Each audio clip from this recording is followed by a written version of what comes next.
आता बातमी आहे राज ठाकरेंची। लोकसभा निकालाने सर्वांना जमिनीवर आणल्याचं वक्तव्य राज ठाकरे यांनी एका मुलाखतीत केलं। लोकसभा निकालातून बोध घेणार आहात का असंही राज ठाकरे म्हणतात।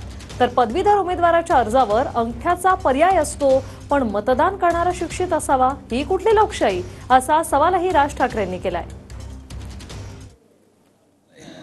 यातनं बोध कोणी घेऊन काही पुढे होतंय का आता हे पाहणं गरजेचं आहे। आता मी हा काही राजकीय व्यासपीठ नाहीये, परंतु उद्या कोणी इथून तिथे जातील, कोणी तिथून तिथे जातील, काही माहीत नाही आपल्याला आता। तर साधारणपणे एक वर्षभर आपण कळ सहन करू। पण मला ज्या प्रकारचा निकाल लागला, सगळ्यांना व्यवस्थित जमिनीवरती आणून व्यवस्थित ठेवलेलं आहे। पदवीधर मतदारसंघामधनं एक आमदार निवडून येतो, जो उमेदवार त्याला ग्रॅज्युएट झालेली माणसं मतदान करतात। त्याच्या खाली लिहिलेलं आहे त्या फॉर्मच्या, जो उमेदवार फॉर्म भरतो, सही अथवा अंगठा।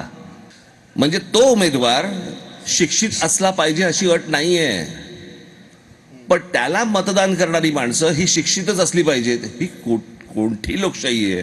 आता कोणतरी